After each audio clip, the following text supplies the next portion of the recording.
مقام محمود پہ بٹھا دوں گا۔ تو مقام محمود ہے کیا؟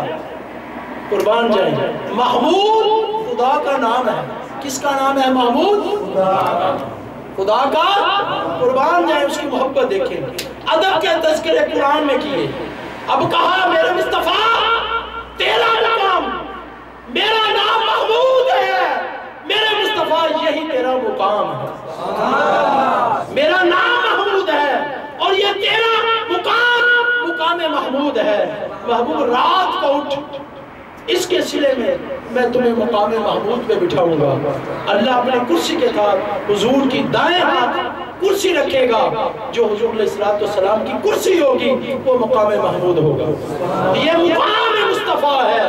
دوستان محترم، آخری کلام کا حصہ، حاصل کلام یہ ہے، مقام کیا ہے؟ یہ آخر پہ میں حدیث بیان کروں گا کہ یہ تو آقا علیہ السلام کا جو مقام نفر کے بعد حضور کو ملا، نفر کے بعد مقام محمود، تو جو آقا علیہ السلام نے ساری زندگی فرائض ادا کیے، اس کا اجر کیا ہے؟ اس کا اجر کیا ہے؟ پہلے ابھی اویس کرنے کی بات سن لیتے ہیں۔ جب حضرت عمر تھوڑا سا تذکرہ کرتے چلے معراج کا، اس کو ملانا چاہتا ہوں، مقام مصطفیٰ ادب کے ساتھ مقام مصطفیٰ ملانا چاہتا ہوں۔ ہو سکتا ہے 2 4 5 منٹ اوپر ہو جائیں، لیکن میری طبیعت میں وقت کی پابندی بھی الحمدللہ ہے، دوست جانتے ہیں۔ کوشش کروں گا اپنی بات کو میں وقت پہ کلوز کر لوں انشاءاللہ۔ تو عرض کر رہا تھا کہ اویس سے جب ملنے کے لیے 2 بڑی ہستیاں گئی، حضرت علی المرتضیٰ، عمر فاروق رضی اللہ تعالیٰ عنہما گئے۔ تو جب گئے، حکم تھا سرکار کا، جب ملاقات ہوئی تو کہنے لگے کوئی یار کی بات تو سنا دے، تو سرکار کی بات تو سنا دے۔ سنتے رہے، سنتے رہے، سنتے رہے، سناتے رہے، وہ سناتے رہے۔ سن کے پوچھتے ہیں حضرت اویس، حضرت عمر فاروق اور علی المرتضیٰ رضی اللہ تعالیٰ عنہما سے پوچھتے ہیں، ساری باتیں پوچھ کے ایک بات پوچھو۔ حضرت اویس عرض کرتے ہیں کہ ایک بات پوچھو۔ آپ نے فرمایا پوچھو۔ عرض کی کہ کیا آپ نے حضور کو دیکھا؟ آپ نے حضور کو دیکھا؟ وہ کہتے ہیں کہ یہ جو سارا تذکرہ بیان کر رہے ہیں یہ حضور ہی کو انہی کا تو تذکرہ ہے، یہ ان کو دیکھا تو بیان کیا نا، کہ ایمان لانے کے بعد 23 سال جو حضور کی قربت میں گزارے، اسی کا تو وہی تو سارا تذکرہ بیان کر رہے ہیں۔ تو حضرت اویس نے فرمایا نہیں، جو کچھ تم نے دیکھا وہ تو حضور کا ایک سایہ تھا۔ امام اسماعیل نبہانی جواہر بہار میں اس کو نقل کرتے ہیں۔ یہ جو معاملہ سارا یہاں تک اس کو بیان کس نے کیا ہے؟ امام نبہانی جواہر بہار میں نقل کرتے ہیں کہ جب انہوں نے پوچھا کہ کیا آپ نے حضور کو دیکھا، انہوں نے کہا یہ سارا تذکرہ انہی کا تو ہے، تو آپ نے فرمایا نہیں، حضور کو تو کسی نے دیکھا ہی نہیں، وہ تو ان کا ایک سایہ تھا۔ اس کی آگے تشریح حضور شیخ الاسلام پروفیسر ڈاکٹر محمد طاہر القادری مدثر العلی یوں فرماتے ہیں، ان کا کہنے کا مقصد یہ تھا کہ جو کچھ تم نے سب سے پہلے تو جو کفار دیکھتے رہے، جو دنیا والوں نے دیکھا، وہ بھی ایک محمد کا سایہ تھا، وہ ایک محمد کا سایہ تھا۔ جو کچھ وہ تک سکتے تھے، کچھ وہ تھا جو وہ نہ تک سکتے تھے، کچھ وہ تھا جو صحابہ تک سکتے تھے، اتنے پردے اور اٹھا دیے گئے، اتنے پردے اور اٹھا دیے گئے۔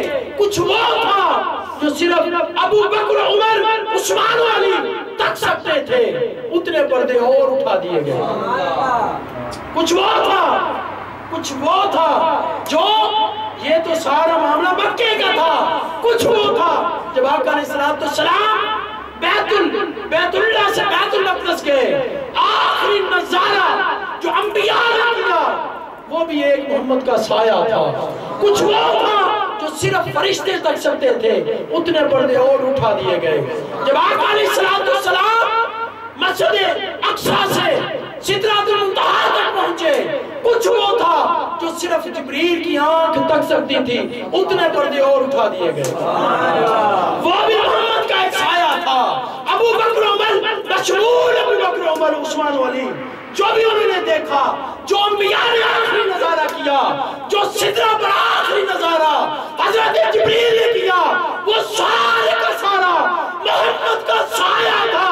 ارے محمد تو اس جگہ بے نقاب ہوا جہاں وہ جلوہ بھی بے نقاب تھا، خدا بے نقاب تھا۔ رب نے سب سے پہلے اپنا پردہ اٹھایا، پھر مصطفیٰ کا پردہ ہٹایا۔ آہا اناب کے ہی مواہا باز آگر بسر مماتا گا، جب آمنے سامنے محبت محبوب ہو گئے، محمد تو وہاں بے نقاب ہوا جہاں خود خدا بھی بے نقاب تھا۔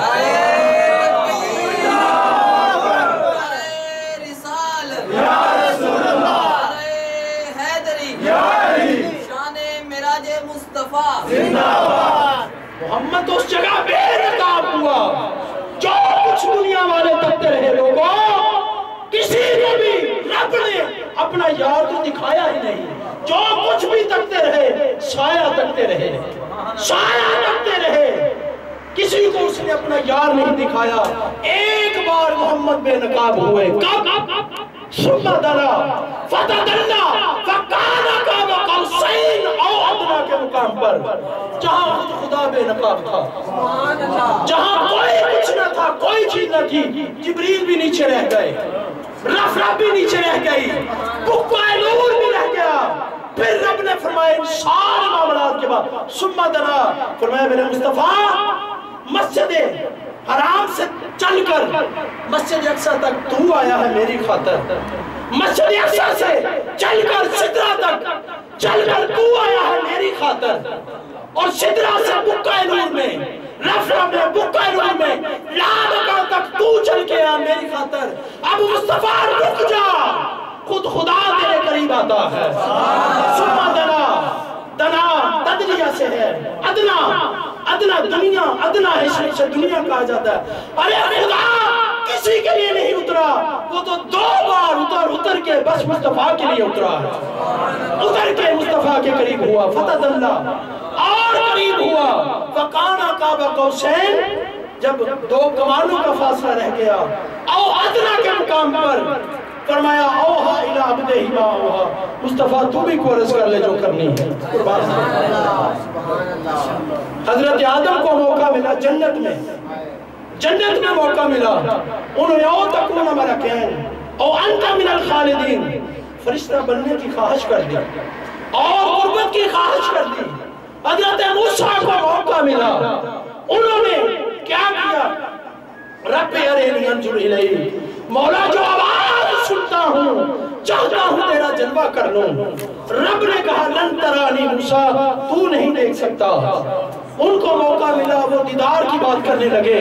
ارے جب حضور کی بات آئی تو حضور کو بھی کہا یہ کہاں جنت ادنا اس مقام سے، یہ کوہ طور کہاں کوہ طور، کہاں رب کا عرش لا مقام، اس مقام پر بٹھا کر حضور کو خود کہا رب نے اوہا الى عبدہ ما اوہا، مصطفیٰ تو بھی کوئی عرض کر لیا۔ رب نے کیا کہا، رسول نے کیا عرض کی، التحیات للہ والصلوات، یا اللہ میں تو بس جو کچھ بھی بندگی، جو بھی میرے راتوں کے سجدے ہیں، جو بھی میری آج کی بندگی تیری نظر کرنے آیا ہوں قبول کر لے، قبول کر لے۔ مصطفیٰ نے کوئی خواہش نہ کی، رب نے کوئی پردہ نہ چھوڑا۔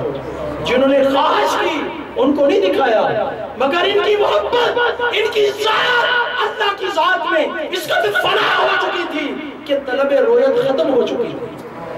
حضور کی ذات رب کی ذات میں فنا تام کے مقام پر جا چکی تھی، طلب رویت نہ تھی۔ جب طلب رویت ختم ہو گئی، رب نے کوئی پردہ نہ چھوڑا، قربان جائے، رب نے کوئی پردہ نہ چھوڑا۔ باز آخر بسر وما تغا، پھر مصطفیٰ تکتے رہے، تکتے رہے، تکتے رہے۔ رب اپنے مصطفیٰ کو دیکھ رہا تھا، مصطفیٰ اپنے رب کے تجلیات کو دیکھ رہے تھے۔ قربان جائے، دوستان محترم، یہ مقام مصطفیٰ ہے۔ اور آخری حدیث ورز کرنا چاہتا تھا وہ یہ، وَمِنَ اللَّيْلِ فَتَحَجَّدْ بِهِ نَافِلَةً لَكَ عَسَىٰ أَن يَبْعَثَكَ رَبُّكَ مَقَامًا مَحْمُودًا، کہ مصطفیٰ رات اٹھا کر اور نفل ادا کیا کر رب تمہیں مقام محمود پر بٹھائے گا۔ یہ تو مقام محمود نفل کے سبب سے ہے، تو جو حضور نے ساری زندگی فرائض ادا کیے اس کا اجر کیا ہے؟ اس کا اجر بھی سن لیں۔ امام احمد بن حنبل نقل کرتے ہیں حدیث کو، فرماتے ہیں کہ جب سارے جنتی جنت میں چلے جائیں گے، سارے جنتی، آخر پہ آقا علیہ السلام جب جنت میں داخل ہونے لگیں گے، جب دروازہ کھلے گا، میرے آقا جنت میں جائیں گے، کیا ہوگا کہ خود خدا مصطفیٰ کا جنت میں استقبال کر رہا ہوگا، مصطفیٰ کا استقبال کر رہا ہوگا۔ لوگوں یہ ساری زندگی کے جو فرائض ہیں جو اس کی جزا ہوگی، جنت میں خود خدا مصطفیٰ کے استقبال کے لیے کھڑا ہوگا،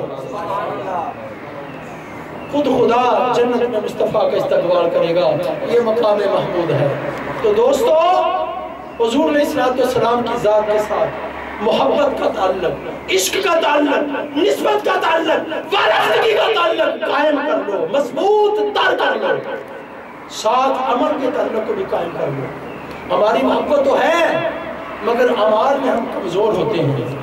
یہ دونوں پر ہیں جس سے انسان نے پرواز کرنی ہے، ایک طرف محبت و ادب و عشق ہو، دوسری طرف اعمال ہو، حضور کی صورت سے پیار، حضور کی سیرت سے پیار ہونا چاہیے۔ اور یہی حضور شیخ الاسلام منہاج القرآن کے پلیٹ فارم سے پوری دنیا میں اسی کو عام کر رہے ہیں، محبت رسول کی بات کر رہے ہیں اور اقامت دین کے لیے اپنے آپ کو تیار کر لیں۔ دین کو ضرورت آپ کی ہے، زندگی تو بیت جانی ہے، تو اقامت دین، دین کی سربلندی کے لیے جو اللہ نے آپ کو استطاعت دی ہے، جان دی ہے، جان کو خرچ کریں، مال دیا ہے، مال کو خرچ کریں، سوچ دی ہے، سوچ کو استعمال کریں، عقل کو استعمال کریں، دماغ کو استعمال کریں، جو جس حوالے سے ضروری نہیں آپ مال ہی خرچ کریں، آپ مختلف طریقوں سے اقامت دین کی سربلندی کا کام کر سکتے ہیں۔ اور یہ اس وقت بڑا ضروری ہے دوستو، جو بھی دین کی خدمت کرے گا دنیا میں بھی بھلا ہوگا، قبر میں بھی، اور آخرت میں مصطفیٰ کے جنت کے سائے تلے جگہ ملے۔ کیوں کہ جن کا کام کیا جاتا ہے وہ بڑے خوش ہوتے ہیں، اور لجپال کسی جگہ پہ بھی اکیلے نہیں چھوڑتے، چاہے وہ قبر ہو یا حشر ہو۔ لجپالوں کا کام چھوڑنا نہیں ہوتا بلکہ اپنے کو پکڑ لینا ہوتا ہے اور پار لگا دینا ہوتا ہے۔ تو دوستو محترم، ساری گفتگو کا حاصل یہ حضور کی ذات کے ساتھ محبت کا تعلق، عشق کا تعلق اور وابستگی کا تعلق، اس کو مضبوط کرنا، عبادت و ریاضت مجاہدہ، اس کو بھی ضروری 5 وقت پابندی کے ساتھ اپنی جبینوں کو اللہ کے حضور جھکانا سیکھیں، اچھی خلقی اپنائیں، یہ تکبر راؤن جس کو ختم کر دیں، عاجز ہو جائیں۔ رب کو عاجز پسند ہے، تکبر پسند نہیں ہے۔ پیار سے پیش آئیں، امن سے کے ساتھ رہیں، اس ملک میں امن کے ساتھ رہیں۔